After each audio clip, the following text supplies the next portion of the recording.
from Mexico City's crematoria. They're cremating here on an industrial scale, and the bodies don't stop coming. They can't cope. They're at full capacity already. The coronavirus pandemic has struck, and Mexico is powerless to stop it.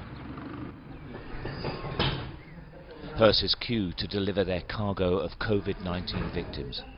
There is a 3-day waiting list.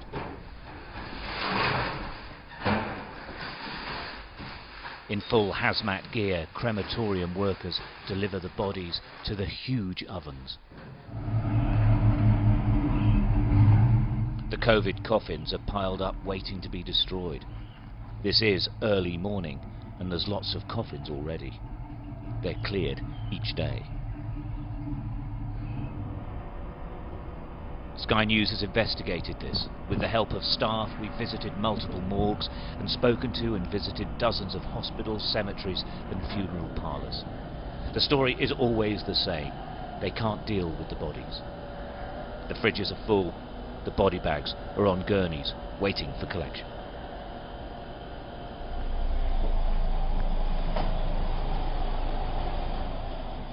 In an autopsy room, the investigation tables are now redundant. They're surrounded by body bags. There is no room in the rest of the hospital's morgue facilities.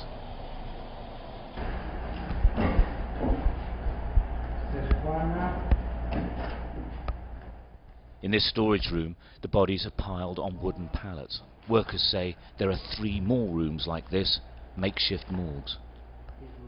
A funeral parlour worker has to pick through the corpses to find the right body to take away for cremation. This is what it's like. There are so many dead, it's hard to keep track, and in truth, this is only the beginning. Outside, a family member asks the hearse drivers to stop. He wants to see the body inside the coffin. The system is so overstretched, he wants to make sure he's about to cremate his actual family member. He, like most people we've spoken to here, doesn't trust the government or the system. It's breaking down. People are getting angry. Carlos is waiting for his sister to collect the cremated remains of her husband. He doesn't believe a single word the government says. Claro, todo están mintiendo, obviamente. Aquí todo es una revuelta. No te van a dar números exactos, y no hablo simplemente en México, hablo en todos lugares. Aquí no te van a dar cifras exactas. Tú no te vas a saber cuántos murieron por COVID o cómo, si murieron simplemente por una gripe o un paro respiratorio.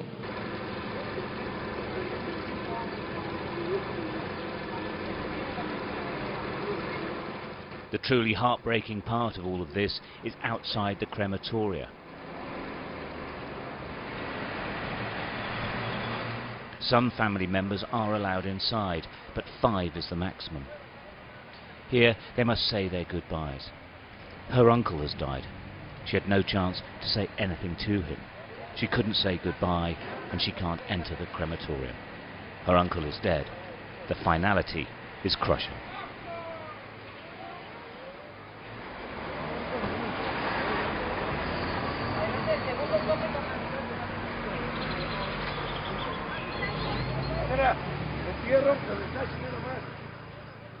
What is staggering is the number of people being cremated and the volume of hearses and traffic.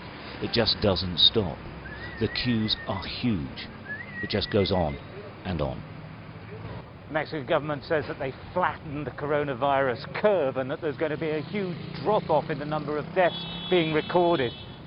Our own analysis of 30 different crematoria show that that isn't the case at all. They're all working to full capacity. It means at least 600 people a day are dying here. And you can see from these queues that never ever stop. This sort of position that the Mexican government has taken is that they are winning, just doesn't seem to be right.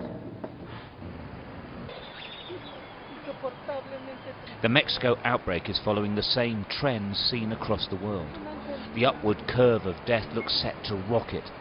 The health service can't cope, and social distancing, let alone lockdown, is largely being ignored in Mexico City. Short of a vaccine or a miracle, the effect on society from COVID-19 could be utterly catastrophic.